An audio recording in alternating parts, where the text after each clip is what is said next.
ஆயுதெழுத்து நேயர்களுக்கு அன்பு வணக்கங்கள். தமிழக அரசியல்ல தேமுதிகவால் மீண்டும் பரபரப்பு, தேமுதிகவிலும் பரபரப்பு. இதற்கான காரணம் என்ன?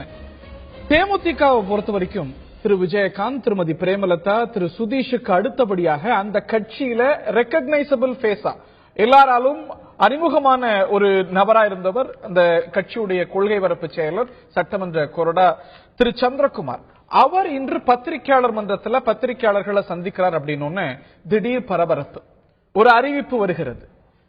திரு விஜயகாந்த் அவர்கள் தொண்டர்களுடைய மனநிலையை பிரதிபலிக்காமல் கூட்டணி முடிவை எடுத்து விட்டார். 95% தொண்டர்கள் விரும்பியது திமுக கூட்டணி, மாறா அவர் எடுத்த முடிவு மக்கள் நல கூட்டணியோடு சேருவது என்பது.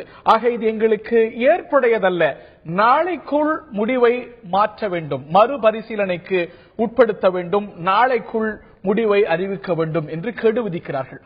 மாலைக்குள் அவர்கள் மீது நடவடிக்கை பாய்கிறது. 10 மாவட்ட செயலாளர்கள், அதுல 3 சட்டமன்ற உறுப்பினர்கள் அடக்கம், CH சேகர் உள்ளிட்ட சட்டமன்ற உறுப்பினர்கள் அடக்கம். இன்று அவர்கள் மீது நடவடிக்கை எடுக்கப்படுகிறது.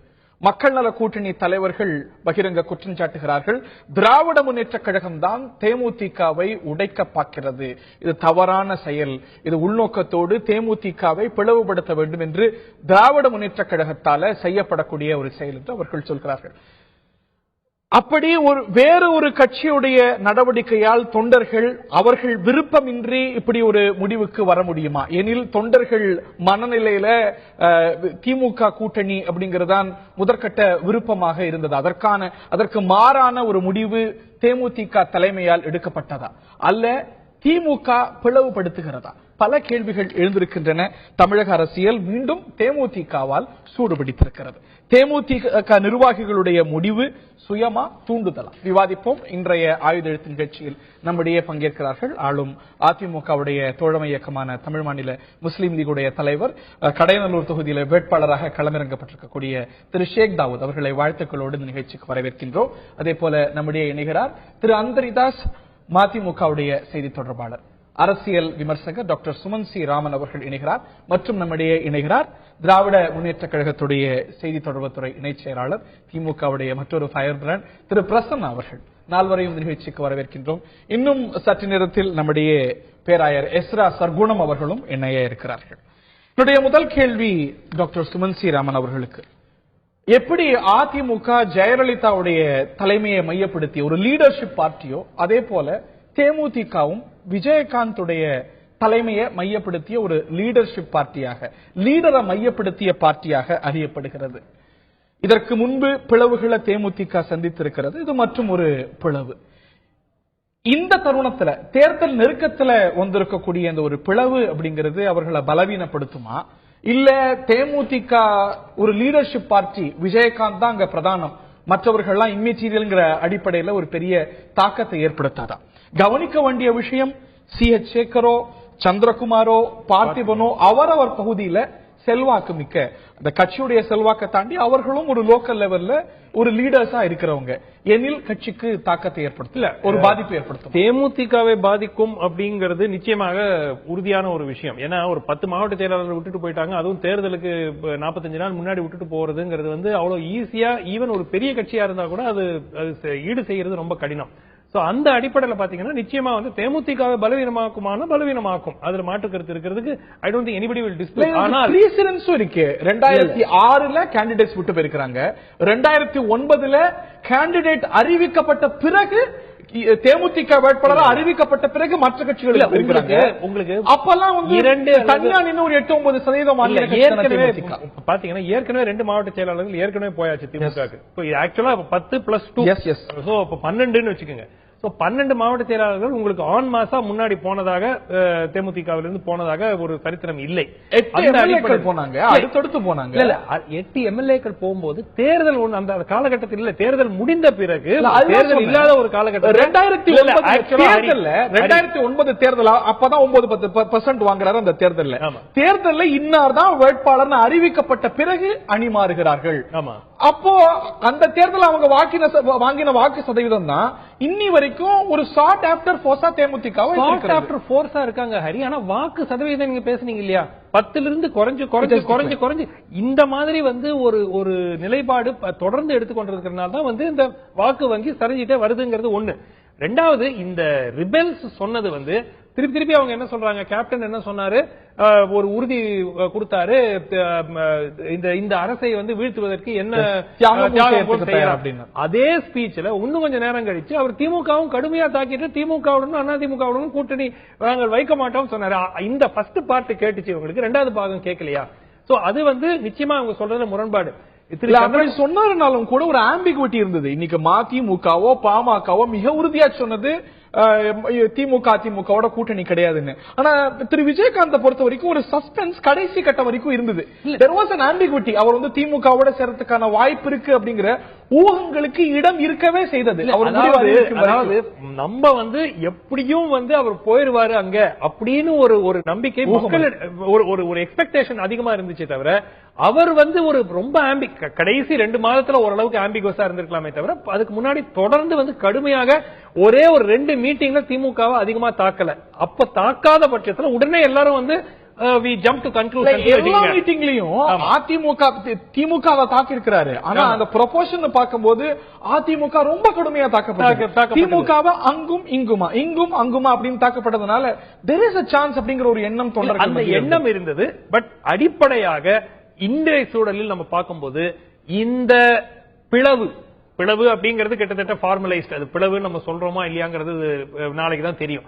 ஆனால் இந்த பிளவினால் திமுகவுக்கு அந்த ஆதாயம் செல்ல வேண்டும் என்றால் திமுக என்ன செய்ய வேண்டும் அப்படின்னு அடிப்படையா பாத்தீங்கன்னா, திமுக இவங்க எல்லாரையும் இணைச்சுக்கிட்டாங்கன்னா திமுக பெரிய அளவுல ஆதாயம் வருமா என்றால் என்னை பொறுத்த வரைக்கும் அது சந்தேகம். திமுக என்ன பண்ணலாம்னா, குறைஞ்சது நாளைக்கு அவங்க கிட்ட சீட் இருக்கு, அட்லீஸ்ட் ஒரு 15-20 சீட் கொடுக்கறதுக்கு இருக்கு. அந்த சீட்டை கொடுத்துட்டு இவர்களை ஒரு தனி ஃபேக்ஷன் தேமுதிக ஜனநாயகம் தேமுதிக வேற ஏதாவது ஒரு பேரை கொடுத்துட்டு நிக்க வச்சாங்கன்னா தேமுதிக ஒரு பகுதி எங்களிடம் இருக்கிறதுன்னு காட்டுறதுக்கு திமுக ஒரு வசதியா இருக்கும். இவங்க திமுக முதலமைச்சரை போய் சந்தித்தாங்க. அவங்க இருவருக்கு தான் வாய்ப்பு கிடைச்சிருக்கிறது. திரு பண்ருட்டி ராமச்சந்திரன் நீங்களா ஒருவருக்கு, பண்ருட்டி ராமச்சந்திரன் விலகி இப்ப நாளைக்கு வந்து திமுக வந்து இந்த ஒரு நிலைப்பாடு எடுத்தாங்கன்னா நிறைய பேர் வரதுக்கான வாய்ப்பு இருக்கு. மேலும் தேமுதிக நிறைய பேர் வரது. ஏன்னா அவங்களுடைய பொலிட்டிக்கல் ஃபியூச்சரை வந்து காப்பாத்திக்கிறதுக்காக இன்னைக்கு 10 மாவட்ட செயலாளர்கள் நாளைக்கு இன்னொரு 6-7 பேர் வரமாட்டாங்கன்னு என்ன உறுதி இருக்கு? இப்ப நாளைக்கு வந்து நீங்க திமுக வெறும் இணையறதுங்கிறது மட்டும் இருந்தால் அவர்களுக்கு என்ன அதிக அளவு அட்ராக்ஷன் இருக்காது. இருக்கும் இப்போ காலகட்டத்தில் அவங்க ஃபியூச்சரை சேஃப்கார்ட் பண்ணிக்கிறதுக்காக அவங்க போறாங்கன்னு சொல்றாங்க. ஆனால் திமுகவை பொறுத்த வரைக்கும் தேமுதிகவோட எங்களுக்கு கூட்டணி இருக்குன்னு சொல்றதுக்கு, அட்லீஸ்ட் ஒரு டிவிஷன் ஆஃப் தேமுதிகவோட கூட்டணி இருக்கு அப்படின்னு காட்டுறதுக்கு அது வசதியா இருக்கு. திரு Prasanna would like to respond. திரு பிரசன்னா, பழம் நழுவி பாலில் விழும் அப்படின்னு திமுக தலைவர் சொன்னார். நீங்க உறுதியா விழும்னு நம்பியது இந்த பழத்தை தானோ? மேபி நான் அந்த கருத்தை அண்ணன் மரியாதைக்குரிய தளபதி அவர்கள் சற்று நேரத்திற்கு முன்பதாக ஒரு கருத்தை சொன்னார். தேமுதிகவினுடைய பிளவு என்பது உட்கட்சி விவகாரம், அதில் நான் கருத்து கூற விரும்பவில்லை என்று சொன்னார். ஆனால் இன்னைக்கு பெருவாரியான ஊடகங்களும் சரி, நடுநிலையாளர்களும் சரி, உடனடியாக தேமுதிக வந்துவிட்டது, அதை உடைத்து விட்டார்கள் அல்லது பிரித்து கொண்டு போய் விட்டார்கள், இது திமுக செய்திருக்கிறது என்ற போன்ற ஒரு தோற்றத்தை உருவாக்குகிறார்கள். இன்னும் மேலே போய் மரியாதைக்குரிய அண்ணன் சுமன் சி ராமன் அவர்கள் வருகிறவர்களை தேமுதிக ஜனநாயக கட்சி என்று சொல்லி அவர்களுக்கு நாற்காலிகளை கொடுத்தால் இன்னும் அது திமுகவிற்கு பலமாக இருக்கும் என்றால் என்ன முடிவு எடுக்க வேண்டும் என்பது தலைவர் கலைஞர் அவர்களுக்கும் தளபதி அவர்களுக்கும் தெரியும். ஆக ஆலோசனை என்கிற பெயரில் சில விஷமத்தனங்களை எங்கள் மீது திணிக்காதீர்கள். அது என்ன விஷமத்தனம்? இந்த பொலிட்டிக்கல் அட்வான்டேஜ் இன்னைக்கு மரியாதைக்குரிய அண்ணன் வைகோ அவர்களாக இருக்கட்டும், அல்லது மரியாதைக்குரிய ராமகிருஷ்ணனாக இருக்கட்டும், அல்லது முத்தரசனாக இருக்கட்டும், பல பேர் மைக்க நீட்னோன்னு கடிச்சு கொதறிட்டாங்க. இது திமுகவினுடைய சதி, இது இப்படித்தான் அப்படித்தான் அப்படின்னு சொன்னாங்க. நான் அவர்களிடத்திலே பணிவாய் ஒரு கேள்வி வைக்கிறேன். 2.5 ஆண்டு காலமாக தேமுதிகவில் ஏறக்குறைய 9 சட்டமன்ற உறுப்பினர்களை தன்னுடைய அடிமையாகவே வைத்திருந்தார் அம்மையார் ஜெயலலிதா. அன்றைக்கு இது குறித்து ஒரு வார்த்தை கூட வாய் திறக்க வக்கற்றவர்கள் எல்லாம் இன்றைக்கு திராவிட முன்னேற்ற கழகத்தினுடைய தலைமையின் மீது ஏதோ வெறிபிடித்தவர்கள் போல ஏறி விழுவது என்பது அரண்டவன் கண்ணுக்கு இருண்டதெல்லாம் பேய் என்கிற கதையாக இன்றைக்கு கொறடா சந்திரகுமார் சொல்லுகிறார். தேமுதிகவினுடைய கொறடா நாங்கள் போவதால் திமுகவிற்கு பலமா? இல்லை. யார் வந்தாலும் வராவிட்டாலும் திராவிட முன்னேற்ற கழகம் வெற்றி பெறும். அது குறித்து எங்களுக்கு பிரச்சனை இல்லை. தொண்டர்களோடு ஒரு மாவட்ட நிர்வாகத்தோடு நீங்க சொன்ன ஸ்டேட்மெண்ட் அப்படி ஜெனரலைஸ் பண்ணிட முடியுமா? ஏன்னா தேமுதிக இவங்க விலகிய போது, அவங்க மேல நடவடிக்கை எடுத்த போது, அவங்க சஸ்பெண்ட் செய்த போது நீங்க குரல் கொடுத்தீங்க, மாற்று கருத்தில்லை. அதே அசம்பிளியில் இருந்த மார்க்சிஸ்ட் கம்யூனிஸ்ட் கட்சி, மற்ற கட்சிகள் மிக கடுமையாக அவர்களுக்காக அதிமுக அரசு மீது சஸ்பெண்ட் பண்ணதை பத்தியே பேசல. அது சஸ்பெண்ட் பண்ணப்பட்டவர்கள் கொரோனா சந்திரகுமார் பாவம் அவர் நடுத்தருவில உட்கார்ந்து இருந்தார். அன்றைக்கு நான் தளபதி தான் போய் அவருக்கு கை கொடுத்து ஆதரவு கரம் நீட்டி வந்தார். அவர்களும் குரல் கொடுத்தார்கள். நீங்க சஸ்பெண்ட பத்தியே பேசல. தேமுதிகவினுடைய பிளவு சுயமா தூண்டுதலான் தலைப்பு. அன்றைக்கு தேமுதிக பிளவுபட்ட போது நடுநிலைவாதிகளும் இன்றைக்கு குரல் கொடுத்திருக்கிற அண்ணன் வைகோ அவர்களும் முத்தரசன் அவர்களும் அவருடைய ராமகிருஷ்ணன் அவர்கள் எங்கே போனார்கள்? அதிமுக தலைமை குறித்து 2014 தேர்தலில், நாடாளுமன்ற தேர்தலில் சாமரம் வீசிக் கொண்டிருந்த கம்யூனிஸ்டுகள் வாய் மூடி மௌனியாக இருந்தார்கள்.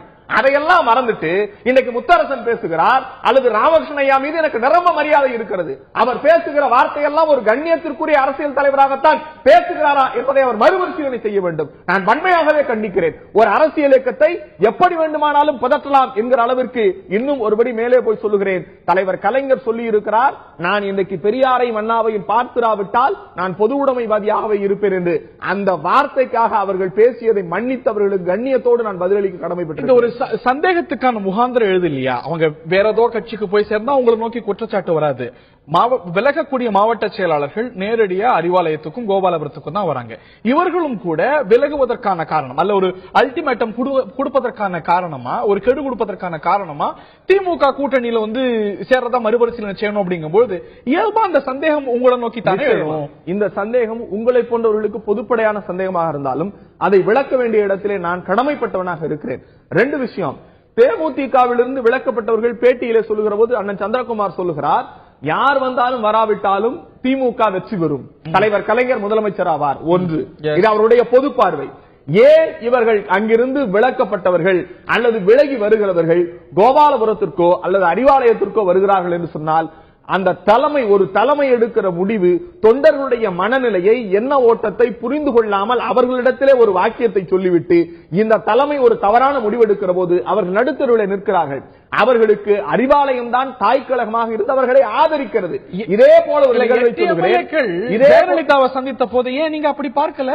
ஒரு விஷயம், போய் வித்தியாசம், அதுதான் சரியான வித்தியாசம். திராவிட முன்னேற்ற கழகம் இன்னைக்கு ஆளும் கட்சி இல்ல, சாதாரண ஒரு இயக்கம். அந்த இயக்கம் நோக்கி வருகிறார்கள் என்று சொன்னால், இரண்டாவது பார்வை சொன்னேனே, இந்த சட்டமன்ற தேர்தலில் இந்த திராவிட முன்னேற்ற கழக கூட்டணி தான் 234 இடங்களில் வெற்றி பெற போகிறது என்பதை உறுதி செய்வதற்காகத்தான் அவர்கள் எதிர்கட்சியோ மாற்று தலைமையை போய் சந்திக்கிறாங்க. ரெண்டும் ஒண்ணு தானே. அப்ப நீங்க அதிமுக தேமுதிக பிளக்க பாக்குது, இது ஜனநாயக நடைமுறையா அப்படின்னு குரல் கொடுத்தவர்கள் நீங்கள் ஒருவர் இல்ல. அதற்கும் இதற்கும் என்ன வித்தியாசம்? இல்ல, நீங்க கேட்கிற கேள்வி எனக்கு புரியல. இல்லங்க, ஆளும் கட்சியோ எதிர்கட்சியோ இந்த 3 எம்எல்ஏக்கள் ஆகட்டும் இல்லாட்டி 8 எம்எல்ஏக்கள் ஆகட்டும், அவர்கள் சந்தித்தது மாற்று தலைமைகளை. அவர்கள் அந்த 8 எம்எல்ஏக்கள் அந்த நடவடிக்கை எடுத்த போது அதிமுக தலைமை இதற்கு பின்னணியில் இருக்குன்னு குற்றம் சாட்டுறீங்க. ஒரு நிமிஷம், how is it different? அன்னைக்கு எந்த விதமான குற்றச்சாட்டையும் நாங்கள் வைக்கவில்லை. சட்டமன்றத்திலே தேமுதிகவினர் பாதிக்கப்பட்ட போது நேரடியாக குரல் கொடுத்திருக்கிறோம். அந்த ஒரு கட்சியிலிருந்து விலகி வருபவர்கள் என்பது அவருடைய தனிப்பட்ட விருப்பு வெறுப்பு உரிமைகளுக்கு உட்பட்டதை தவிர யாரையும், மரியாதைக்குரிய உங்களுடைய தலைமை ஆசிரியர் மதியான இந்த நிகழ்வுல கலந்து கொண்டு பேசிய போது தேமுதிகவினுடைய உறுப்பினர்களை, சட்டமன்ற உறுப்பினர்களை கைத்த போட்டு கழுத்த கட்டி இழுத்துட்டு வர முடியாதுங்கிற வார்த்தையை பயன்படுத்தினார். அவர் சொன்ன அதே வார்த்தையை நான் வழிமொழிகிறேன். இங்க யாரையும் கைத்த கட்டி இழுத்துட்டு வந்துட முடியாது. அவருடைய உள்ள கிடக்கை எந்த தலைமை இந்த நம்பினோமோ அந்த தலைமை நமக்கு துரோகம் செய்திருக்கிறது.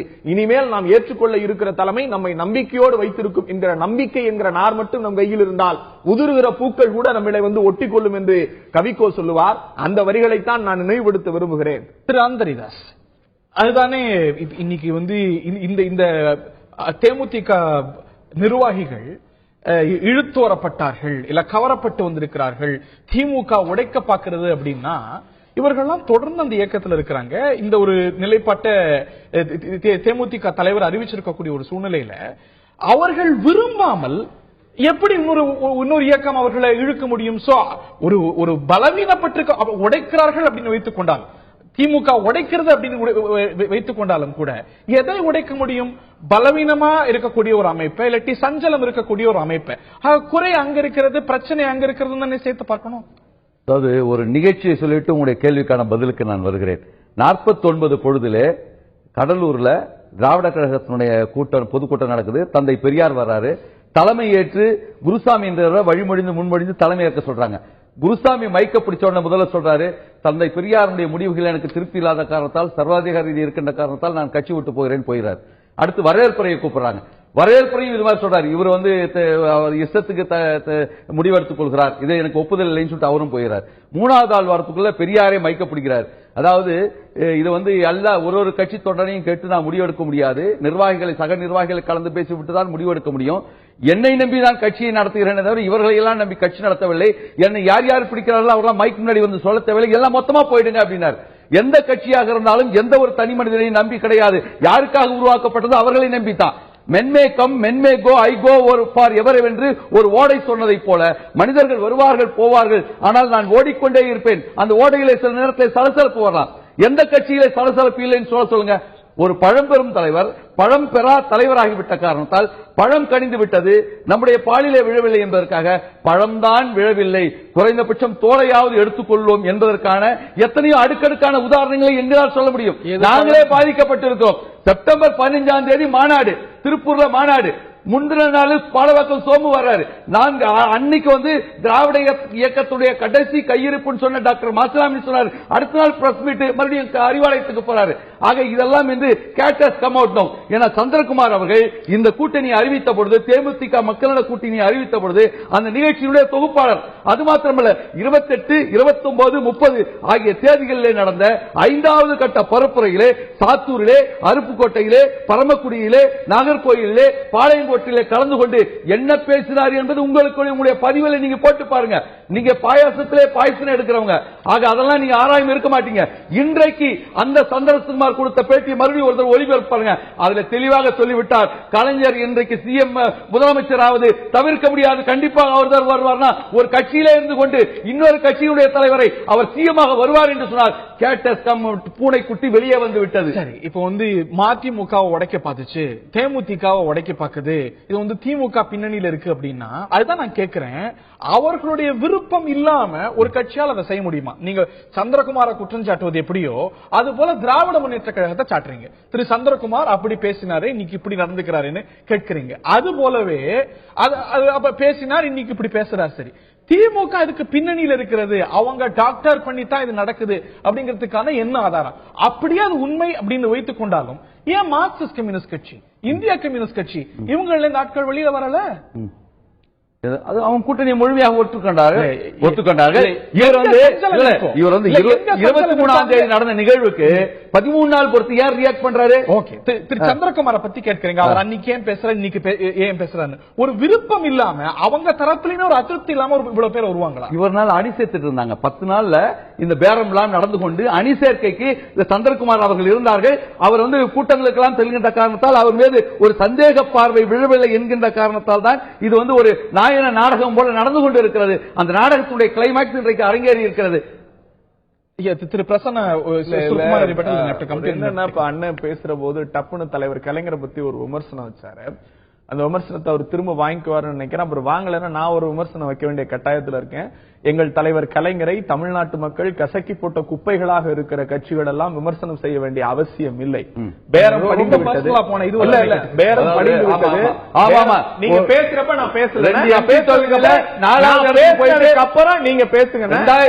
பேசுனதுக்கு அப்புறம் நீங்க பேசுங்க, எனக்கு நான் வாய்ப்பு. பேரம், பெட்டி, பணம் இதெல்லாம் மதிமுகவினருக்கும் அண்ணன் வைகோ அவர்களுக்கும் அண்ணன் மதிமுகவை சார்ந்திருக்கிற அந்திதராஸ் அவர்களுக்கும் பழக்கமா சரளமா 2006 இருந்து போயஸ் தோட்டத்துல பெட்டி டசன் கணக்கில் நீங்க சொல்லிட்டு இருக்கீங்க.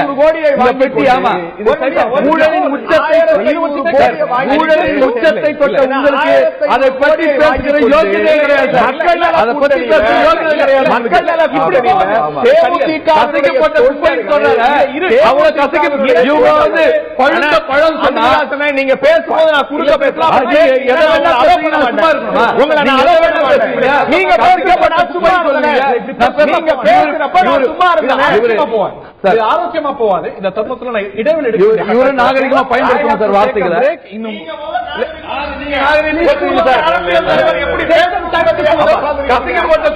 உங்களுக்கு நாகரிகம் தெரிஞ்சா உங்களுக்கு முன்னாடி நீங்க சொல்ல திரு ஷேக் தாவூத் என்ன கருதுகிறீர்கள்? Before that I would like to introduce திரு எஸ்ரா சர்குணம், இந்திய சமூக நீதி இயக்கத்துடைய தலைவர். திமுக தேமுதிக கூட்டணி வர வேண்டும் என்று தொடர் முயற்சிகளை இந்த தேர்தலில் மட்டுமல்ல முந்தைய தேர்தலையும் செய்தவர், இரண்டு தலைமைகளுக்கும் நெருக்கமானவராக கருதப்படக்கூடிய பேராயர் திரு எஸ்ரா சர்குணம் அவர்களும் இணைகிறார்கள்.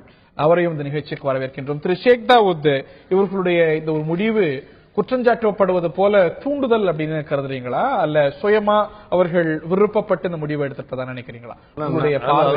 என்னுடைய நிலைப்பாட்டில் இது எப்படி தெரிகிறது அப்படின்னு சொன்னா, தலைமையினுடைய கட்டுப்பாடு இல்லாத ஒரு தலைமையாக தான் நான் கருதுறேன். விஜயகாந்தை பொறுத்தவரை தன்னுடைய தொண்டர்களை கட்டுப்படுத்த முடியாதவர், ஒரு கட்டுப்பாட்டுக்குள் வைக்க முடியாதவர், தன்னுடைய கட்சியை சரியாக நடத்த இயலாதவர் என்றுதான் எனக்கு தோணுது. ஏன் அப்படின்னு கேட்டீங்கன்னா, நம்ம இது தூண்டுதலா தூண்டப்பட்டதாங்கிறதையெல்லாம் பாக்குறது தூண்டல இல்ல நீங்க பொறுங்க, அவசரப்படாதீங்க.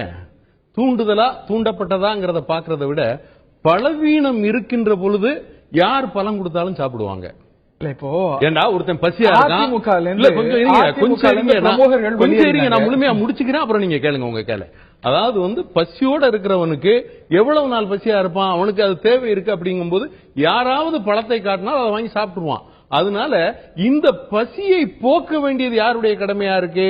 யார் அந்த இயக்கத்தை நடத்திக்கிட்டு இருக்காங்களோ அவங்களுடைய கட்டுப்பாடு கண்ட்ரோல் இருந்தா அது சரியா இருந்திருக்கும். அதிமுக சட்டமன்ற உறுப்பினர்களா இருக்கும் பொழுது திரு எஸ் வி சேகர் ஆகட்டும், இல்லாட்டி அந்த சமயத்துல திரு முத்துசாமி, சின்னசாமி, இவங்க எல்லாம் திமுகவுக்கு போனாங்க. அதிமுக பலகீனமா இருந்தது, அதனால அவங்க போனாங்க.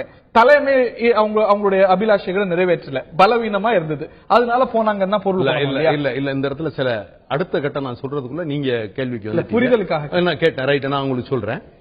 அதாவது ஒரு பக்கம் நீங்க பாத்தீங்க அப்படின்னு சொன்னா, இந்த பலவீனத்தை உற்பத்தி ஆக்குறதே எதிர் அணியில இருக்கிற கருணாநிதி அவர்கள் பலகாலமாக செஞ்சிட்டு இருக்காரு, இன்னைக்கு இல்ல. இதை நம்ம முன்னால போய் பார்க்கணும். அதாவது இந்திய யூனியன் முஸ்லீம் லீக் உடைக்கப்பட்டிருக்கு. அதுல நீங்க பாத்தீங்கன்னா சம்மது லத்தீப் விரிவா பிரிச்சிருக்காங்க.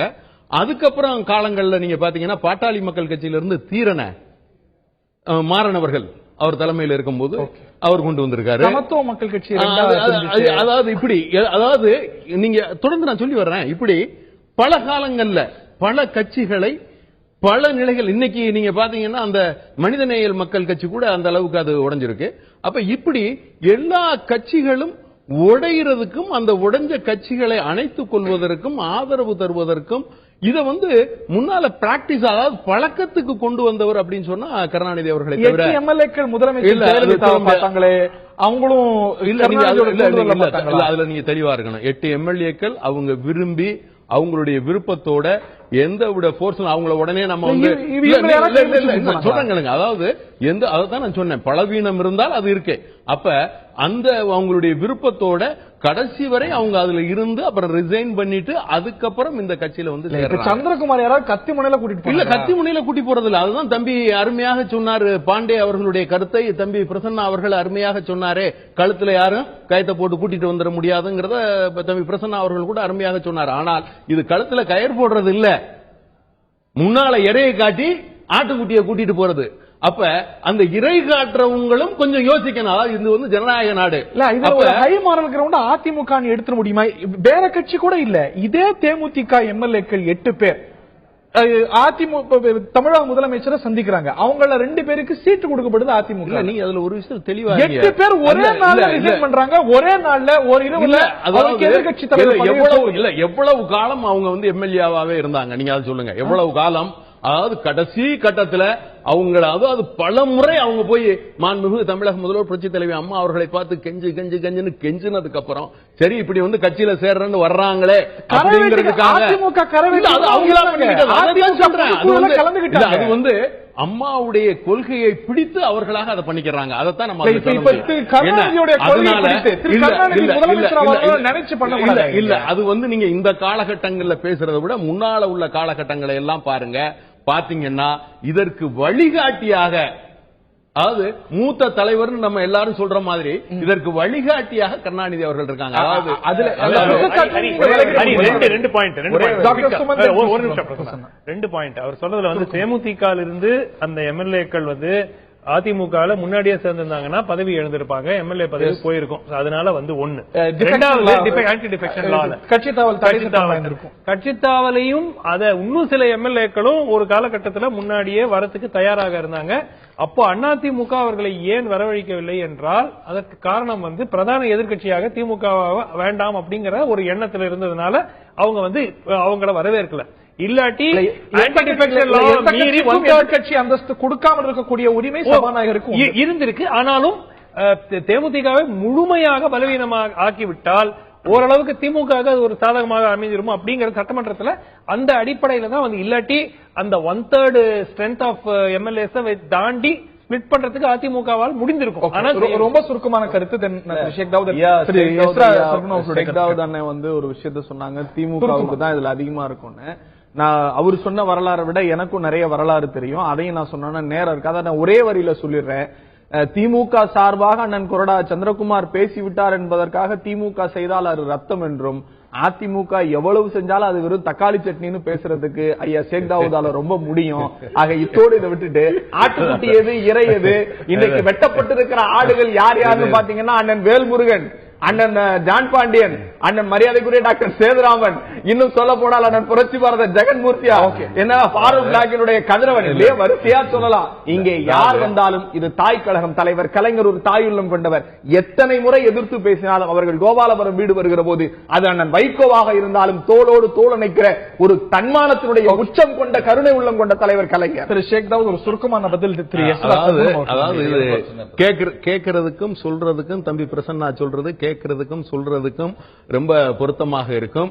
செயல்பாட்டுகள்ல இதுக்கு முன்னால நீங்க பாத்தீங்கன்னா தம்பி பிரசன்னா சொன்னதை போல கருணாநிதி அவர்கள் செய்திருக்கிறாரா என்றால் 1% கூட இருக்காது. அதுல வந்து நீங்க பாத்தீங்கன்னா மாவட்ட செயலாளர் இருந்து அவங்க வரலாறு எல்லாரையும் வந்து அவங்களுடைய குடும்பத்தை சார்ந்தவர்களுக்கு வழங்கப்பட்டிருக்கும், அவங்கள தான் வளர்த்து விட்டு இருப்பாங்க. அந்த குடும்பங்கள் தான் வளர்ந்திருக்காங்க. தனிப்பட்ட முறையில யாருக்கும் இன்னொரு கட்சி தலைமைக்கு ஆதரவா பேசியது அப்படின்னா இன்னைக்கு திமுக அதிமுக இன்னும் மற்ற கட்சிகள் அப்படின்னு பல கட்சிகளை இதுல ஒரு விதிவிலக்கா கொண்டு விட முடியாது. அதுதான் நிதர்சனம். திமுக அதிமுகவுக்கு போனவங்க உண்டு, அதிமுக திமுகவுக்கு போனவங்க உண்டு, பாஜக தேமுதிக, தேமுதிக பாஜக, இவையெல்லாம் தமிழ்நாட்டு அரசியல்ல தொடர்ந்து நடந்து வரக்கூடிய ஒரு விஷயம். இந்த நிலையில பேராயர் திரு எஸ்ரா சர்க்குணம் அவர்கள் நம்முடைய இணைகிறார். திரு எஸ்ரா சர்க்குணம், இந்த தேமுதிக என்பது திரு விஜயகாந்துடைய தலைமையை பெரிதும் சார்ந்திருக்கக்கூடிய இயக்கம். 8 எம்எல்ஏக்கள் விலகிய பிறகுதான் 2014 16 அனைத்து கட்சிகளும் நிறைய கட்சிகள் அவர்களை கூட்டணிக்கு அழைத்தார்கள். அதற்கு பிறகும் ஒரு பெரிய மவுசு, ஒரு பெரிய ஆதரவு அவங்களுக்கு இருந்தது கூட்டணி சார்ந்த பேச்சுவார்த்தைகள்ல. சோ அப்படி இருக்கும் பொழுது இப்படி ஒரு சில எம்எல்ஏக்கள் மாவட்ட செயலாளர்கள் விலகி இருப்பது அப்படிங்கிறது அந்த கட்சிக்கு பெரிய பலகீனமா கொள்ள முடியுமா திரு எஸ்ரா சர்க்குணம்?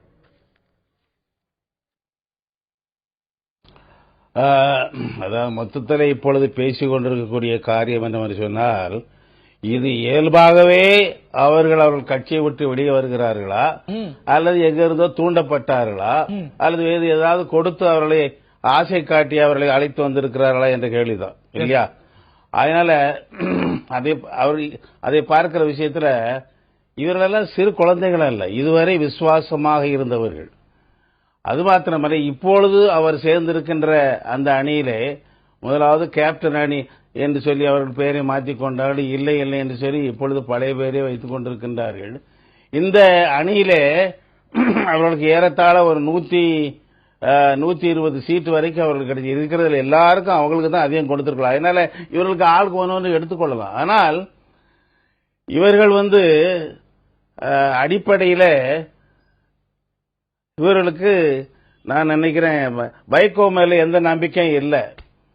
அவர் கட்சிகளை உடைச்சு அதுல இருந்து தனியா இன்னொரு கட்சியை ஃபார்ம் பண்ணலாம். அவருக்கு கை வந்த கலை திராவிட முன்னேற்ற கழகத்திலிருந்து வெளியே வந்து வைகோ இங்க வந்தார் இப்போ. மறுமலர்ச்சி திராவிட முன்னேற்ற கழகம் அவருக்கு எப்போது நினைவில வைகோ தான் இருப்பாரு. அதிலிருந்து எத்தனையோ திராவிட முன்னேற்ற கழகத்தை சார்ந்தவர்களை அவர் அழைத்து வந்து எந்த தொண்டனுக்கும் திராவிட முன்னேற்ற கழகத்தை சார்ந்தவர் அழைத்து வந்து எந்த தொண்டனுக்கும் தன்னுடைய தலைவர் தான் முதலமைச்சரா வரணும் அப்படிங்கிற ஒரு எண்ணம் தானே இருக்கும். அதுதானே வேடல்ல வெளிப்படவும் செய்தது. காஞ்சிபுரத்துல திரு விஜயகாந்த் கேட்கிறாரு, நம்ம வந்து கிங்கா இருக்கணுமா, கிங் மேக்கரா இருக்கணும் போது தொண்டர்கள்லாம் என்ன சொன்னாங்க, கிங்கா இருக்கணும் அப்படின்னாங்க. அதுதான் கோஷமா, பிரதான கோஷமா இருந்தது. அதுதானே தொண்டர்களுடைய மனநிலையா இருக்க முடியும். தன்னுடைய தலைவர் முதலமைச்சராவது அப்படிங்கறதானே எண்ணமா இருக்க முடியும். அப்படிப்பட்ட முடிவை திரு விஜயகாந்த் எடுக்கும் பொழுது அதற்கு மாறான ஒரு கருத்தை சொல்லி வெளியேறுவது அப்படிங்கிறது இயல்பானதா படுதா உங்களுக்கு? இன்று விஜயகாந்த் அவர்களை பின்பற்றக்கூடியவர்களுக்கு அவர் எடுத்திருக்கிற நிலை அவர்களை ஏற்றுக்கொள்ளக்கூடியதாக இல்லை. இது வேறு எங்கிருந்தோ வெளியே தூண்டப்பட்டதாக நாம் கருத முடியாது. அதற்கு எந்த விதமான காரணம் இல்லை. அவர்கள் சின்ன குழந்தைகளும் அல்ல. இப்பொழுது அவர்களாக வந்து அத்தனை வெறியோடு அத்தனை உணர்வுபூர்வமாக இன்னும் 2 மாசம் கூட இல்லையே, இதற்கிடையில இப்பேற்பட்ட ஒரு சூழ்நிலையை சந்திக்கிறோமே என்று சொல்லி அவர்கள், அதாவது ஒரு மேய்ப்பன் இல்லாத ஆடுகளை போல் அவர்கள் ஆகிவிட்டார்கள். இவர்கள் எல்லாம் கட்சிக்கு ஒரு தலைவர் இருந்தாலும் மேய்ப்பராக தங்களுடைய தலைவராக சூழ்நிலை விஜயகாந்த் திரு சந்திரகுமார் ஆகட்டும், இந்த மாவட்ட செயலாளர்களாகட்டும், விலகி இருக்கிறவங்க நீக்கப்பட்டிருக்கிறவங்கட்டும் தொடர்ந்து சொல்லி வந்தது திரு விஜயகாந்த் ஆட்சி அமைக்கணும் அப்படின்னு. அதற்கான ஒரு வாய்ப்பை ஒரு கூட்டணி ஏற்படுத்தி தரும் பொழுது, ஒரு முதலமைச்சர் வேட்பாளராக அறிவிக்கும் பொழுது இயல்பா மகிழ்ச்சி தானே அடையணும். அதாவது விஜயகாந்த் அவர் இப்பொழுது இருக்கிற அணியில் இருந்தாலும் அணி மாறினாலும் அவர் என்றைக்குமே சீஃப் மினிஸ்டராக ஒரு முதல்வராக வரப்போகிற வாய்ப்பு இல்லை. அது அவர்களுக்கு தெரியாமல் இல்லை. அதனாலே இப்போது இருக்கிற இந்த குழப்பத்திற்கெல்லாம் அடிப்படை காரணம் என்னவென்று சொன்னால், விஜயகாந்த் அவர்கள் எடுத்த தீர்மானம் திடீரென்று சொல்லி எங்களை எல்லாம் கலந்து ஆலோசிக்காமல் இந்த தீர்மானத்தை எடுத்திருக்கிறார். இதை நாங்கள் முற்றிலுமாக இந்த தீர்மானத்தை நாங்கள் வந்து வெறுக்கின்றோம், நாங்கள் இந்த தீர்மானத்தை ஏற்றுக்கொள்ளவில்லை என்பது. இரண்டாவதாக அவர்கள் சேர்ந்திருக்கிற ஒரு கட்சி ஒன்றுக்கொன்று முரண்பாடான ஒரு இயக்கம். எப்படி அவர்கள் அந்த அணியானது ஒருவருக்கு ஒரு முரண்பாடான கருத்துக்களை சேர்ந்து கொண்டு இவர்கள் சாதிக்க போறது என்ன முரண்பாடு சாதிக்க போகிறார் என்று தெரியாதா? இந்த பல இயக்கங்கள் எதுல முரண்பட்டிருக்காங்கன்னு கருதுறீங்க? இன் யோர் வியூ எந்த கொள்கையில முரண்பட்டு அவருடைய செயல்பாடுல கம்யூனிஸ்டாக இருக்கட்டும் அல்லது விஜயகாந்தாக இருக்கட்டும் அல்லது நண்பர் திருமாவாக இருக்கட்டும், இவருடைய சிந்தனையெல்லாம் வேறு. ஆனால் அதே சமயத்தில் விளக்கெண்ணையில வெண்டைக்காய் போட்ட மாதிரி பேசியிருந்தா எப்படிங்க?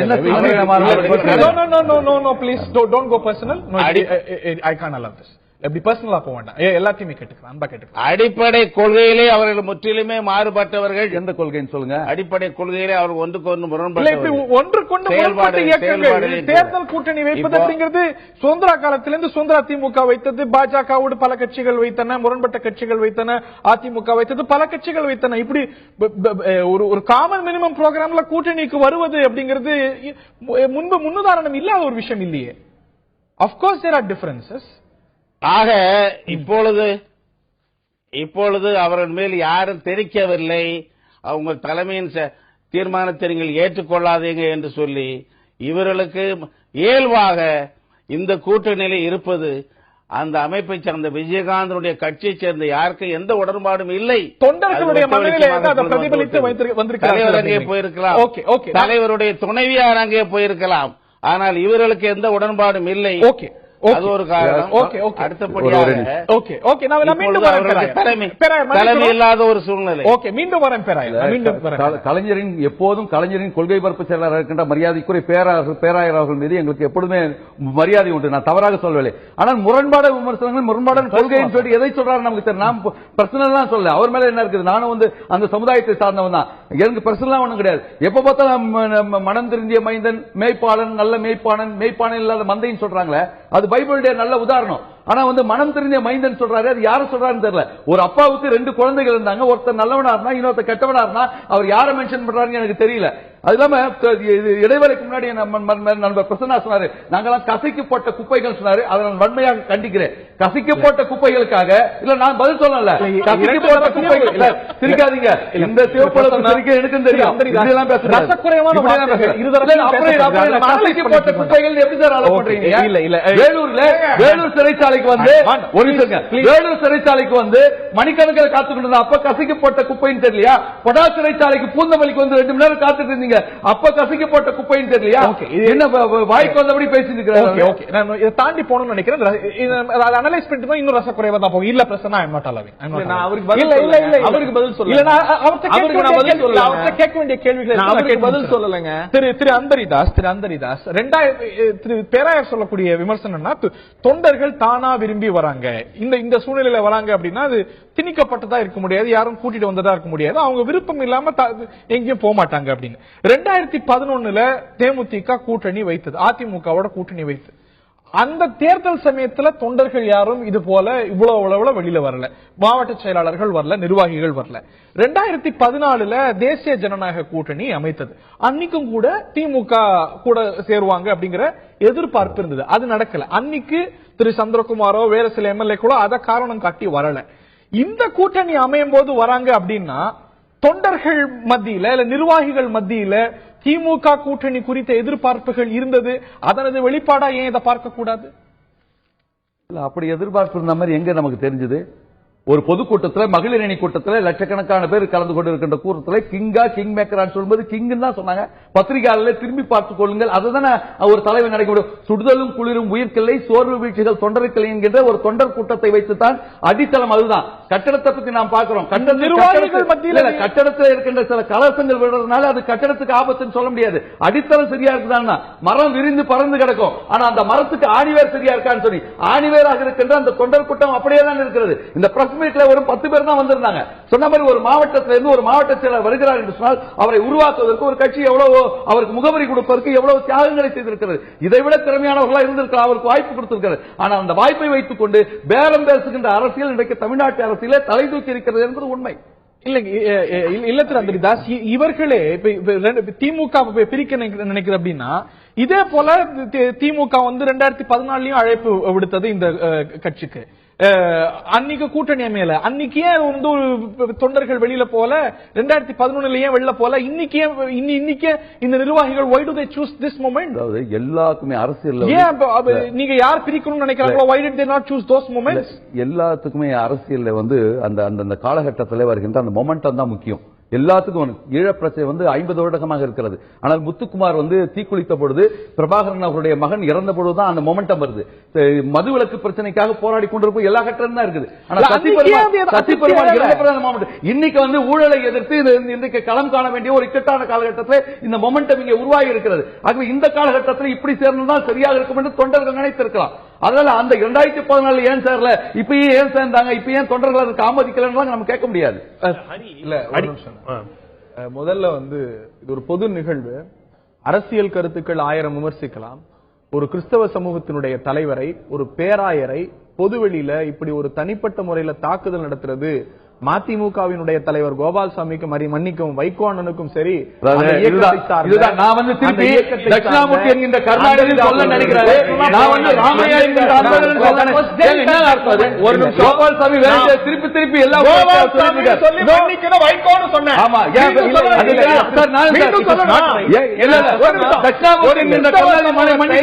நீங்க எப்படி வேணாலும் கத்துங்க, நீங்க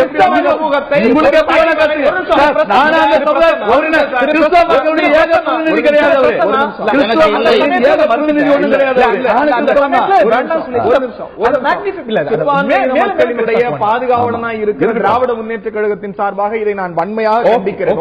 இரண்டாவது, வெறும் பானையை வச்சுக்கிட்டு வெண்ண வரும்னு உருட்டிக்கிட்டு இருக்கிறவங்க தான் இன்னைக்கு அண்ணன் வைகோ அவர்களும் மக்கள் நல கூட்டணியும்.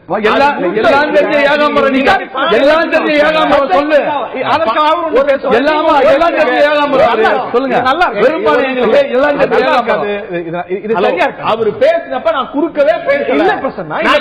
அவர் என்ன வேணாலும் பேசலாம், நீங்க எதிர்கருத்து எங்கள் நாங்க சொல்லக்கூடாது, எங்களுக்கு உரிமை இல்லையா? சொல்லுங்க. நீங்களே கவனிச்சிருப்பீங்க, நேர்கள் கவனிச்சிருப்பாங்க. சொன்னாங்க. அந்த கருத்தை அவர் பதிவு செஞ்ச போது உடனடியா அந்த கருத்துக்கு பதில் என்ன? ஒரு நிமிஷம், அந்த கருத்துக்கு பதில் சொல்லி முடித்துவிட்டு நான் இப்ப நம்ம சப்ஜெக்ட்டுக்கு வந்துட்டேன்.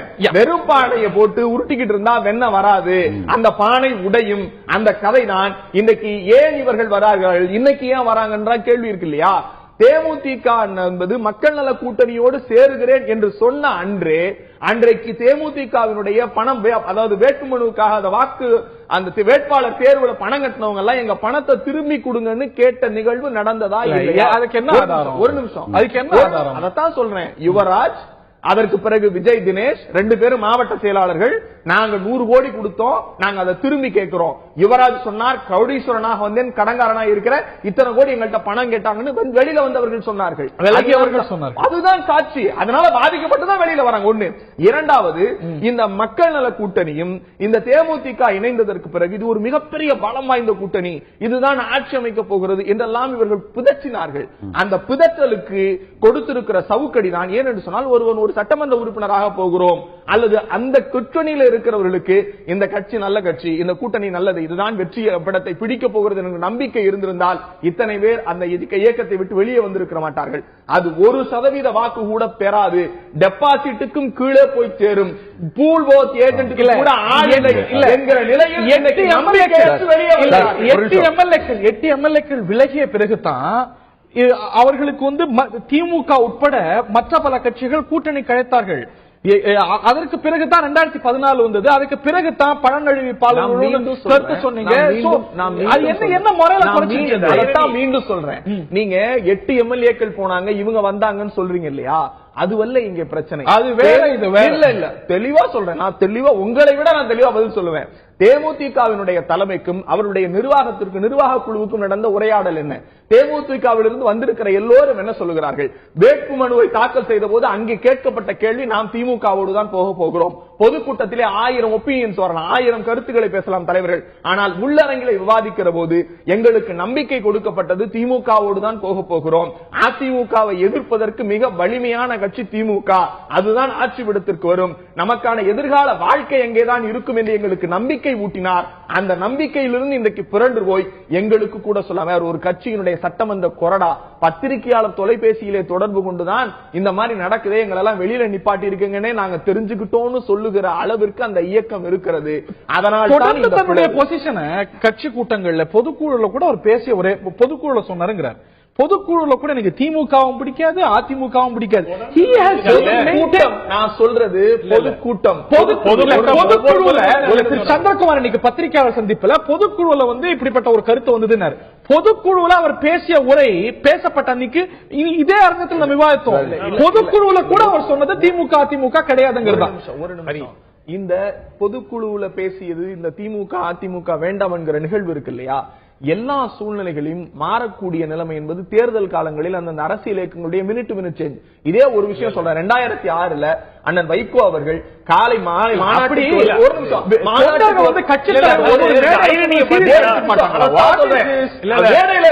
இதுதான் கூட்டணின்னு கையெழுத்து போட போறதுக்கு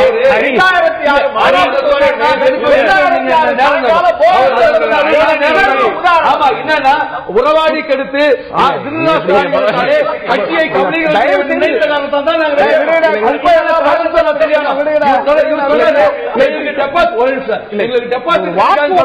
எல்லாம் தெரிஞ்ச ஏகாம்பரம் 2 எம்பி தொகையில ஏன் சார் 4வது இடத்துக்கு போனீங்க? 7 எம்பி தொகையில ஏன் 3வது இடத்துக்கு போனீங்க? டெபாசிட்டை பத்தி நீங்க பேசக்கூடாது, எல்லாம் தெரிஞ்ச ஏகாம்பரம் பேசிட்டு இருக்க கூடாது. ஓகே, ஒரு இடைவெளக்கான ஒரே ஒரு பாயிண்ட். இந்த ஐரணியை பாத்தீங்களா? ஒரு அரசியல் கட்சி தலைவர் தான் என்ன முன்னாடி பொதுமக்களுக்கும் அவர் கட்சி தொண்டர்களுக்கும் என்ன சொன்னாரோ அதை செய்திருக்கிறார். அதற்கு கிடைத்த பரிசு மாதிரிதான் இருக்கு. அதாவது திமுகவுடனும் போக மாட்டேன், அதிமுகவுடனும் போக மாட்டேன்னு சொன்னவர் அந்த நிலைப்பாட தொடர்ந்து ஃபார்மா இருந்ததுக்காக இப்ப கட்சியே உடையிற நிலைமையில வந்திருக்குங்கிறது இது மக்களும் சிந்திக்கணும். ஓகே, திரு பேராயர் ஹஸ் டு லீவ். திரு எஸ்ரா சர்க்குணம் அவர்கள்ட்ட இறுதியான கேள்வி, இது இந்த கட்சியை பாதிக்குமா? ஏற்கனவே 2006 9 அதுக்கு பிறகு எதிர்கட்சி தலைவராக ஆன பிறகு எம்எல்ஏக்கள் விலகல் இவையெல்லாம் பார்த்த பிறகுதான் இன்னைக்கு கூட்டணி சேர விரும்பக்கூடிய கட்சியா தேமுதிக தொடர்ந்து இருந்து வந்திருக்கிறது. ஆக இது தேமுதிக தலைமை திரு விஜயகாந்த் நம்பிய ஒரு இயக்கமா இருந்திருக்கு. திரு பன்ருட்டி ராமச்சந்திரன் வெளியில போனார், மாஃபா பாண்டியராஜன் வெளியில போனார், ஆஸ்டின் வெளியில போனார், எம்எல்ஏக்கள் வெளியில போனாங்க. அதையும் மீறி கூட இந்த தேர்தல் ஒரு முக்கியமான ஃபேக்டரா இருந்திருக்கு. அதனால தான் தேமுதிக திமுகவோட கூட்டணி இணையணும் அப்படின்னு நீங்களும் கூட முயற்சி மேற்கொண்டீங்க. இப்படி சிலருடைய விலகல் அப்படிங்கிறது அந்த கட்சி தலைமையை பலவீனப்படுத்துமா? That too a leadership based party like DMDK. திரு சர்குணம்,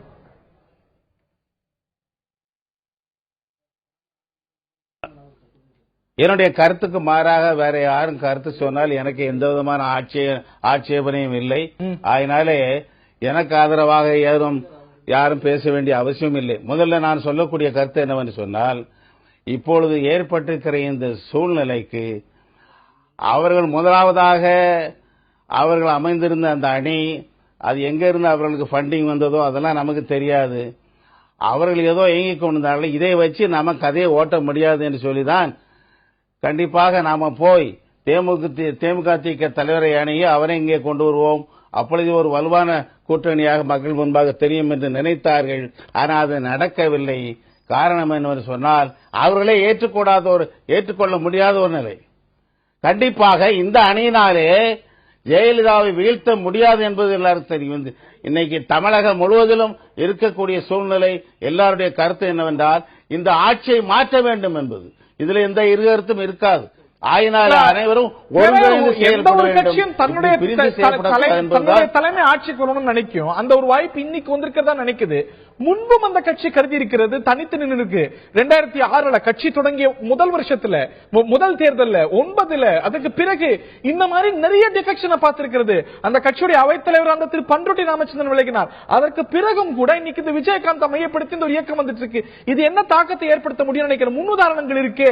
இப்படி டிஃபெக்ஷன்ஸ் நடந்தும், விலகல்கள் நடந்தும், போர்க்கொடிகள் தூக்கப்பட்ட பிறகும் கூட இன்னைக்கு ஒரு ஃபேக்டரா தேமுதிக இருக்கிற, நாளைக்கும் இந்த தேர்தலையும் இருக்க முடியாது. That is my question. Vaiko அவர்கள் அவர் கட்சியை ஆரம்பித்ததே திமுகவை உடைத்து அங்கே இருந்து கொஞ்சம் பேர் அழைத்துக் கொண்டு தான் சென்றார். அவரெல்லாம் பின்னை திரும்பி வந்து விட்டார்கள். அது வேறு. இது தமிழ்நாட்டிலே சாதாரணமாக கட்சியை காரியம். இப்பொழுது அவருக்கு அவர் எப்ப பார்த்தாலும் இப்பொழுது அவருக்கு ஒரு கெடுவு கொடுத்திருக்கிறார். தெரியல, எப்ப பார்த்தாலும் வைகோவை பத்தி தான் பேசுறாரு. அவர் ஆயினாலே அவருக்கு ஒரு கெடு கொடுத்திருக்கின்றார்கள். நீங்கள் உங்களுடைய போக்கை மாற்றிக்கொள்ள வேண்டும் என்று சொல்லி அவருடைய தலைவருக்கே ஒரு கெடு கொடுக்க வேண்டிய ஒரு சூழ்நிலை. அவர் மாலையிலே நீக்கிட்டார். நாளைக்கு சொல்லுனாங்க, அவர் மாலையிலே நீக்கிட்டார். ஒரு நாள் சார் நீக்கியாச்சு சார், ஐயா நீக்கியாச்சுங்க ஐயா. ஒரு நாள் உங்களுக்கு டைம் கொடுக்கிறோம். அந்த நேரத்தெல்லாம் எடுத்துக்காம அந்த கட்சியை விட்டு கட்சி தலைவருக்கே மாலை பேப்பர் படிக்கலன்னு நினைக்கிறேன். அடுத்த கட்ட நடவடிக்கை எது செய்யுமோ அது செய்வார்கள். இல்ல இது அந்த இயக்கத்துக்கு பாதிப்பை ஏற்படுத்துமா? இது போன்ற பல பிளவுகளை சந்தித்து தானே இன்னைக்கு வந்து நீங்கெல்லாம் வந்து இந்த கட்சியோட கூட்டணி அமைப்பது சால சிறந்தது அப்படின்னு சொல்லக்கூடிய நிலையில தேமுதிக இருந்திருக்கிறது. இது அதையெல்லாம் பார்த்த இயக்கம் இதை பார்க்காதா? அவர் எடுத்த தீர்மானம் சரியல்ல என்பதை அந்த கட்சியில் உள்ள பெரும்பான்மையினர்கள் எதிர்க்கின்றார்கள். எதிர்க்க அவர்களுக்கு உரிமை இருக்கின்றது. இப்பொழுது இதில் என்ன பெரிய தவறு நடந்துவிட்டது? அவர்கள் கட்சி தலைமை எதை நாடியதோ, எதை செய்ய வேண்டும் என்ற ஆர்வம் கொண்டார்களோ அதை செய்வதற்குத்தான் இப்படி துடித்துக் கொண்டிருக்கிறார்கள். இதில் இவர்களுக்கு என்ன கவலை வந்தது எனக்கு புரியவில்லை. தொண்டர்களுடைய கருத்தாக இருந்திருக்கிறது. அதைத்தான் விலகி இருக்கக்கூடிய இந்த மாவட்ட செயலாளர்கள் வந்து பிரதிபலித்திருக்கிறார்கள் அப்படிங்கிறது திரு சர்குணம் அவர்களுடைய பார்வையாக இருக்கிறது. ஷேக் தாவூத் இதுல வந்து பலகீனமா இருக்கிறதுனால தான் போறாங்க, இதுல வந்து தூண்டுதலும் இருக்கு அப்படின்னு கருதுறீங்க. ஒரு ஃபுல் மெஜாரிட்டியில இருக்கும் பொழுதே நீங்க வந்து அந்த கட்சியில இருந்து நிர்வாகிகள் முதலமைச்சரை சந்திக்கிறாங்க, அதிமுக ஆதரவாளர்களா செயல்படுறாங்க அப்படின்ற போது இன்னைக்கு வந்து கூட்டணி ஏற்படாத ஒரு சமயத்துல திமுக தான் அவங்க பின்னாடி இருந்திருக்கா அப்படின்னா எந்த ஆதாரமும் இல்ல, இது வெறும் குற்றச்சாட்டா இருக்கு. அப்படியே இருந்தாலும் அது இயல்பானதா உங்களுக்கு படலையா? அதாவது வந்து நீங்க ஒரு ஆதாரம் இல்லைன்னு எப்படி சொல்ல முடியும்? அவர் நல்லாவே சொல்றாரு. அவர் சந்திரகுமார் என்ன சொல்றாரு, திமுகவுக்கு தான் போகணும், அதான் நாங்கெல்லாம் விரும்புறோம், அவரோட விருப்பம் அப்படிங்கறத வந்து அவர் தெளிவாகவே சொல்றாரு. அப்ப இத வந்து ஏன் அப்ப இப்படி ஒரு விருப்பமாக இருக்கக்கூடியவர் அவர் தலைவரோட சேர்ந்து அதை பேசியிருக்கலாமே. ஒரு வெளியில வந்து சொல்றதை காட்டிலும் அவர் தலைவரோட அவர் தலைவர்கிட்ட இந்த கருத்து மக்கள்லாம் அந்த கருத்து, ஏன்னா அவர் தலைவர் நீங்க சொன்ன மாதிரி ஒவ்வொரு பொதுக்கூட்டத்திலையும் இல்ல பொதுக்கூட்டத்திலையும் மத்த இதுகள்லையும் பேசும்போது என்ன சொல்றாரு அப்படின்னு கேட்டா கிங்கா கிங் மேக்கரா அப்படிங்கும்போது கிங்கு தான் அப்படிங்கறது அது எங்க மக்கள் சொல்லிட்டாங்க, நான் கிங்கா இருக்கேன் அப்படின்னா உண்மையிலேயே அவர் மக்கள் நல கூட்டணியில் இருக்கிறது தானே கிங்கா இருக்க முடியும். இவங்க எல்லாரும் முதலமைச்சர் அவரை ஏற்றிருக்கும் போது அப்ப இவர் வந்து எல்லாருடைய கருத்துக்களையும் அவருடைய தொண்டர்களை கருத்துக்களை வந்து விஜயகாந்த் கேட்டிருக்காரு, அதுதான் முறை. அப்ப அதுல இவர் எல்லாரும் ஒத்து போகணும். அப்ப அப்படி ஒத்து போகாம இடையில இவர் பிரிகிறார். சந்திரகுமார் ஒத்து போயிட்டு சந்திரகுமார் ஒத்து போனோம், இல்ல திரு மாஃபா பாண்டியராஜன் ஒத்து போக வேண்டாம், இல்ல திரு சுந்தரராஜனோ மற்றவங்க அதெல்லாம் வந்து அதுக்கு முந்தினது. அதுக்கு முந்தினது இது வந்து இந்த காலகட்டம்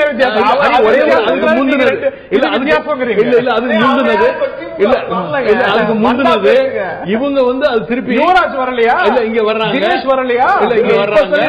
அப்ப இது என்ன அப்படின்னு கேட்டீங்கன்னா அப்ப எந்த நோக்கத்துல இவங்க வர வைக்கப்படுறாங்க இல்ல வர்றாங்க அப்படிங்கறத இங்க முக்கியமா இருக்கு. ஏன்னு கேட்டா அவர் சொன்ன மாதிரி மக்கள் விருப்பத்தை கேட்டு சந்திரகுமார் என்ன சொல்றாரு, மக்கள் விருப்பத்துக்கு விஜயகாந்த் நடந்துக்கல. அவருடைய குற்றச்சாட்டு என்னவா இருக்கு, மக்களுடைய அவருடைய தொண்டருடைய விருப்பம் என்னவா இருக்குன்னு கேட்டீங்கன்னா திமுகவோட கூட்டணி வைக்கிறது அவர் சொல்றாரு. அப்ப திமுகவோட கூட்டணி வைக்கிறதாக இருந்தால் இவர் போன்றது உண்மையாகவே இருந்தால் அவர் தலைவரோட அவர் விஜயகாந்தோட அவர் பேசியிருக்கலாம், பேசி அங்கேயே அதை வந்து செட்டில் பண்ணி அது சரியா இருக்கலாம்.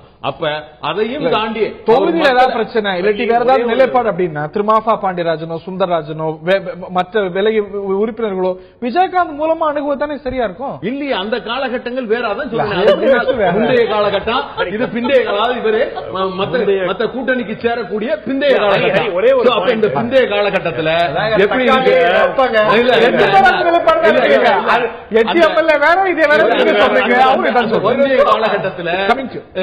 பிந்தைய காலகட்டத்தில் என்னவாக இருக்கு அப்படின்னு கேட்டீங்கன்னா எந்த நிலைப்பாட்டில் இவர் இதை நோக்கி வர்றாருங்கிறதுல தான் நமக்கு அந்த சந்தேகம். இன்னொரு குற்றச்சாட்டு வைக்கிறாரு. இன்னைக்கு அவர் என்ன சொல்றாரு, இப்ப மத்த ஒரு கேள்வி ஸ்பெசிபிக்கா வைக்கப்படுது, இதுக்கு பின்னாடி இந்த மக்கள் தேமுதிக மக்கள் கூட்டணிக்கு முன்னாடி அதிமுக இருக்குன்னா ஆமா அந்த கருத்தை நான் வழிமொழிகிறேங்கிறார் திரு சந்திரகுமார். என்ன அதிமுக கூட்டணிக்கு இல்ல மாண்புமிகு தமிழக முதல்வர் புரட்சி தலைவி அம்மா அவர்களை பொறுத்தவரை உங்களுக்கு நல்லாவே தெரியும், அவங்களுடைய சொன்னதை செய்திருக்கிறார்கள். 234 தொகுதியிலும் தனிச்சு போட்டிடுவோம் வெற்றி பெறுவோம். அதுக்குள்ள வேலைகளை அவங்க தெளிவாக செய்திருக்கிறாங்க. அந்த கூட்டணி சரியாக வேலையில போயிட்டு இருக்கு. அப்புறம் இவங்க பேசுறதெல்லாம் எங்கே அதுல இருக்கு. அப்ப இவங்களா எதையாவது ஒரு கருத்தை சொல்றது, எதையாவது ஒரு கவனத்தை கொண்டு வர்றது. இப்ப விஜயகாந்த் பேசின மாதிரி தான் வைகோ பேசிட்டு இருக்காரு, வைகோ பேசின மாதிரி தான் கம்யூனிஸ்ட் ஆளுங்க பேசுறாங்க. அதே மாதிரி தான் முன்னொருத்தர் அவரு அந்த பையன் அவர் நம்ம என்ன சீமான் அவர் பேசிட்டு இருக்காரு. இப்படி எல்லாருமே பேசி பேசி யாரு பேசிட்டு இருக்காங்க, மாண்புமிகு தமிழக முதல்வரை தான் அவங்க குற்றம் சொல்லிட்டு இருக்காங்க. ஒரே ஒரு பாயிண்ட், ஒரே ஒரு முரண்பாடு மட்டும் சொல்லிடுறேன். அதாவது திரு சந்திரகுமார் அந்த பிரஸ் மீட்ல முதல்ல ஒரு முதல் பகுதியில ஒரு ஸ்டேட்மெண்ட் விடுறாரு. அவர் என்ன சொல்றாரு, திரு விஜயகாந்த் நடவடிக்கையினால் இன்று தமிழ்நாட்டில் மக்கள் வந்து செல்வி ஜெயலலிதா தான் மீண்டும் ஆட்சிக்கு வருவார் அப்படிங்கிற நிலைமை உருவாகி இருக்கிறது அப்படிங்கிறார். பின்னாடி வந்து இன்டர்வியூல நாங்கள் சேர்ந்தாலும் சேரவில்லை என்றாலும் திமுக தான் வெற்றி பெறும் அப்படிங்கிறார். இந்த கான்ட்ரடிக்ஷனும் வந்து இட்ஸ் a contradiction. ஏன்னா முதல் பகுதியில வந்து அதிமுக வெற்றி பெறும் சொல்லிட்டு பின்பகுதியில திமுக வெற்றி பெறும் சொல்றது ஒரு கான்ட்ரடிக்ஷன். அதிமுக ஆட்சியை விட்டு விலக வேண்டும்னு திரு சந்திரகுமார் சொல்றாரு, கேப்டன் முடிவை மாற்றிக்கொள்ள வேண்டும்னு சொல்றாரு, மாற்றிக்கொண்டால் தான் தமிழக மக்கள் காப்பாற்றப்படுவார்கள் அப்படின்னு சொல்றாரு. தேமுதிக சேர்ந்தால்தான் இந்த ஒரு அணி வெற்றி பெறும் அப்படிங்கிற ஒரு எண்ணம் அங்கிருந்தே வருத நீங்க பாக்கலையா? திமுக கூட்டணி கூட சேரணும் அப்படின்னு நினைக்கக்கூடிய திரு சந்திரகுமார் இது வந்து ஒரு ப்ரீரிக்விசைட்டா கருதுறாரு. ரெண்டு பேரும் சேருவதுதான் ஒரு ஆட்சி மாற்றத்துக்கான ப்ரீரிக்விசைட்டா உணர்ற அவரே தான் வேற ஒரு கருத்து சொல்றாரு. ஒரு முரண்பாடு உங்களுக்கும் படலையா பிரசன்னா? நீங்க பேசுகிற போது சுமன் ஸ்ரீராமனோ அல்லது மரியாதைக்குரிய அண்ணன் ஷேக் தாவூத் அவர்களோ சொன்ன விஷயம் என்னன்னா அவர் கட்சியிலே பேசி இருக்கலாம் அப்படின்னு மிக தெளிவாக அவர்கள் ஒரு கடிதத்தை இன்றைக்கு 23ஆம் தேதி கடிதம் 23ஆம் தேதி முடிவு 24 கடிதம் 23ஆம் தேதி தேதியிட்ட கடிதம். அந்த முடிவு எடுக்கிறாங்க, உடனே 23ஆம் தேதியே கடிதத்தை கொடுத்துறாங்க. அது 24ஆம் தேதி வெளியில வருது. வெளியில வரல, 23ஆம் தேதியே மிக தெளிவாக சொல்கிறார்கள் இந்த கூட்டணி என்பது எல்லா ஏறக்குறைய ஒரு 12 மாவட்ட செயலாளர்கள், சாதாரண ஆள் இல்ல மாவட்ட செயலாளர்கள், ஒரு 4-5 எம்எல்ஏக்கள் ஒரு கடிதத்தை கொடுக்கிறாங்க. இதுக்கு மேல சட்டமன்ற கொறடா இந்த கடிதத்தை வழிமொழிகிறார். ஆக இந்த கூட்டணி என்று முடிவு வழிமொழிந்த பிறகுதான் மேடைகள் என்ன பேசுறாரு, இந்த கடிதத்தில் அவர் சொல்றதுக்கும் மேடையில இங்கதான் பிரச்சனை. தலைமை ஒரு முடிவை தெளிவாக எடுக்கவில்லை. தேமுதிகவினுடைய நிர்வாகிகள் கூட்டத்துல நாம திமுகவோட தான் போக போறோங்கிற ஒரு முன்மொழிவை அந்த வந்திருக்கிற தொண்டர்களுக்கும் யாரெல்லாம் எம்எல்ஏ சீட்டு கேட்டு நேர்காணலுக்கு வந்தாங்களோ அவங்கள்ட்ட எல்லாம் விளைச்சதனுடைய விளைவு தான் இந்த பிரேக். நீங்க பண்ணணும் விஜயகாந்தோ இல்ல மனைவியோ சொல்லியிருக்காங்க. யுவராஜாக இருக்கட்டும், விஜய் தினேஷா இருக்கட்டும், விலகியவர்கள் சொல்லியிருக்காங்க, மற்றவங்க இல்லன்னு மறுக்கிறாங்க. இல்ல ஒரு நிமிஷம், விலகியவர்களும் அந்த கட்சியில இருந்து வந்தவர்கள். அந்த இன்சிடென்ட் நடந்தப்ப அங்க இருந்தவங்க ஒரு பிஞ்ச் ஆஃப் சால்ட்டோட பார்க்க வேண்டிய ஒரு அவசியம். பிஞ்ச் ஆஃப் சால்ட் வந்து நீங்க எல்லா இடத்துலயும் அப்ளிகபிள் பண்ணி பார்க்கணும். அவங்க திமுகவை நோக்கி ஒரு நல்ல வாதம் வைக்கிற போது அந்த பிஞ்ச வந்து you should not raise your hand towards இருக்கும்போது அல்ல, அதுதான் சொல்றேன். அந்த குற்றச்சாட்டை நாம் கருத்திலே கொள்ள வேண்டும். அவர்கள் திமுக தான் ஆட்சி அமைக்க போகிறது என்பதை நாம் கருத்திலே கொள்ள வேண்டும். ஒரே ஒரு விஷயம் அதையும் அவர் இங்க சேர்ந்தாதான் தமிழ்நாட்டை காப்பாற்ற முடியும். கண்டிப்பா இதுலதான் ரொம்ப முக்கியமான விஷயம். அம்மையார் ஜெயலலிதாவினுடைய சர்வாதிகாரி ஆட்சியை அகற்றக்கூடிய வலிமை பொருந்திய இயக்கம் திராவிட முன்னேற்ற கழகம். இரண்டாவது, நீங்க அங்க உட்கார்ந்து அந்த 12 பேருடைய சினாரியோவும் அவங்க சொன்னது. யுவராஜ் அவர்கள் சொன்னார், நான் மிகப்பெரிய கோடீஸ்வரனாய் வந்தேன், நான் இன்னைக்கு கடங்காரனாய் இருக்கிறேன். வந்தவர்கள் எல்லோரும் சொன்னார்கள், நாங்கள் இந்த இயக்கத்தை நம்பி வந்தோம், இயக்கத்திற்கு அவ்வளவு செலவு செய்திருக்கிறோம், நாங்கள் இன்னைக்கு நடுத்தெருவில் நிற்கிறோம், இதை ஈடு செய்ய முடியும் என்றால் இந்த நிலைக்கு வந்ததற்கு காரணம் என்ன? தனிப்பட்ட கிரிமினல் வழக்குகள், சட்டமன்றத்தை விட்டு விலக்கி வைக்கப்பட்டோம். இந்த நிலைக்கு யார் காரணம் என்றால் அம்மையார் ஜெயலலிதா. அம்மையார் ஜெயலலிதாவை அகற்ற வேண்டும், பழிவாங்க வேண்டும், பழிவாங்க வேண்டும் என்று திராவிட முன்னேற்ற கழகத்தால் மட்டும்தான் முடியும். ஆனா அந்த மாற்றை இவர் எடுக்கவில்லை. தலைமையிலிருந்து வெளியே எங்கள் தலைவர் வந்து அவருடைய கொள்கையை கைவிடவில்லை. அதனால வந்து நாங்க பிரையாரிட்டி அவங்க வேற ஒண்ணு வைக்கிறாங்க, விஜயகாந்தோட பிரையாரிட்டியா இன்னொன்னு இருக்கு. அந்த முரண்பாட்டுல இந்த முடிவு வருது. இதை தாண்டி இன்று திரு வைகோ இது வந்து இவர்களுக்கு காசு கொடுக்கப்பட்டிருக்கிறது அப்படிங்கிற ஒரு குற்றச்சாட்டையும் சேர்த்தே வைக்கிறார். இப்படி ஒரு ஆதாரம் இல்லாம ஒரு குற்றச்சாட்டை தொடர்ந்து சொல்வது சரியா? இன்னைக்கு அதுக்கு என்ன ஆதாரம் இருக்கு? இதுக்கு பின்னணியில திமுக இருக்கா அப்படிங்கறதே ஆதாரம் இல்ல. காசு இதுல கைமாறி இருக்கிறதுன்னு சொல்றது அப்படிங்கிறது ஆதாரம் இல்லாத போது, எவிடன்ஸ் இல்லாத போது அது அபாண்டம் தானே. அதாவது விஜயகாந்த் அவர்கள், மரியாதைக்குரிய விஜயகாந்த் அவர்கள் கிங்காக இருக்க வேண்டும் என்பது அந்த கட்சியினுடைய அடிமட்ட தொண்டர்களுடைய கருத்து.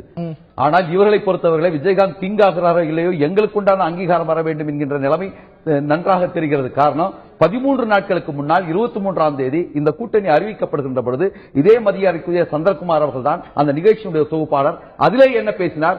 28ஆம் தேதி நாகப்பட்டினத்திலையும் பாளையங்கோட்டையிலையும் சாத்தூரிலையும் அருப்புக்கோட்டையிலும் என்ன பேசினார் என்பது இந்த கடிதம் சம்பந்தமாக என்ன நிலைமை என்ன பேசினாங்க எனக்கு தெரியல இல்லையா? அப்ப இருக்கும்போது இவ்வளவு காசு பரிமாறியது, இந்த தொகை அப்படிங்கிறது வரைக்கும் ஒரு ஆதாரம் இல்லாம குற்றம் சாட்டுவது அப்படிங்கிறது உங்களை போன்ற ஒரு முக்கியமான அரசியல் கட்சி 2006 எல்ஜிஎம் செஞ்சியும் வைத்து கட்சியை உடைக்கும் பொழுது அன்றைக்கு இருந்த பிரதம மந்திரியும் சோனியா காந்திக்கு எழுதிய கடிதத்தை வைத்துக் கொண்டே எங்கள் மீது டெஃபமேஷன் கேஸ் போடப்பட்டது.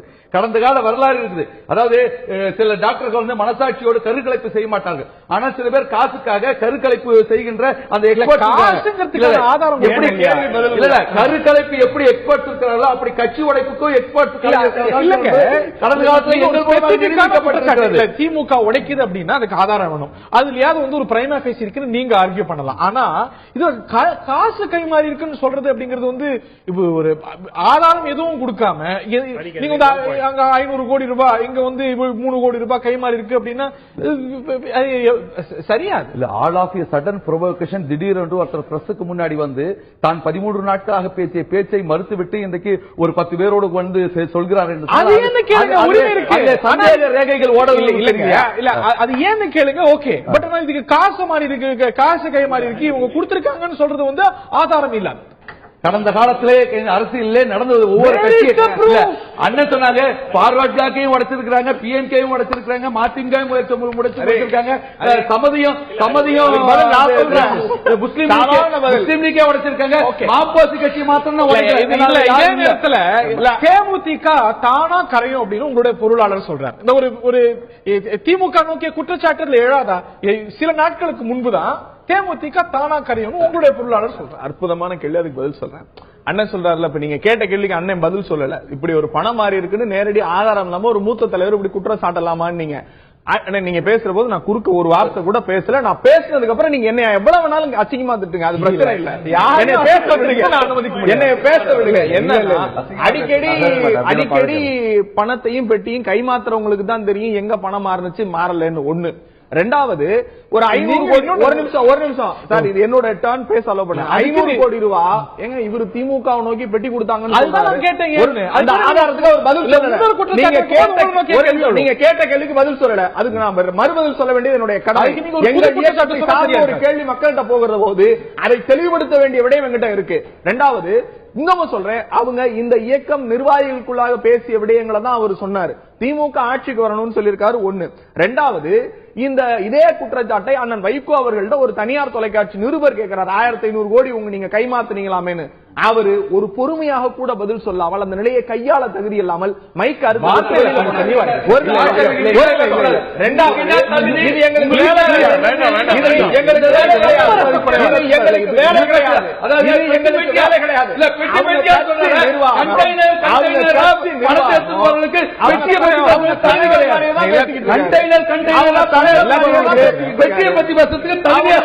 அவங்க தலைவர் மாதிரியே தான் பேசிக்கிறாரு.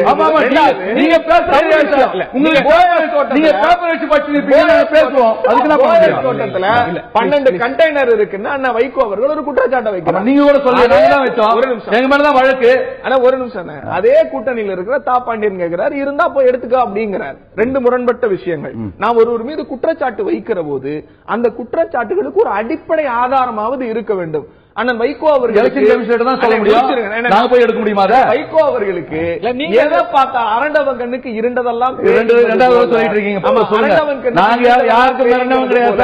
அவர் மிரண்டு போயிருக்கிறார். மிரட்சியை கொடுத்திருக்கிற ராணுவத்தை பார்த்தோம், இதுக்கெல்லாம் பயப்பட மாட்டோம். அச்சம் கிடையாது. அச்சத்தை தூக்கி அலைக்கடல் ஒரு சந்தேகம் அச்சம் கிடையாது. ஒரு போலீஸ் ஆபீசர் ஒரு தொலைக்காட்சி போராட்டம் அப்படிதான் சார் இருக்கும். ஜெயா போலீஸ் இந்த வார்த்தையை அவர் வைகோ பயன்படுத்துறாரு. ஜெயா போலீஸ் உங்களுக்கு ஒரு காவல்துறை அதிகாரிய எப்படி பேச வேண்டும் அவரைத்தான் நீங்க அதிமுக அதைத்தான் அவர் தெளிவா நாடகமா தெளிவா மக்களுக்கு சொல்ல வேண்டிய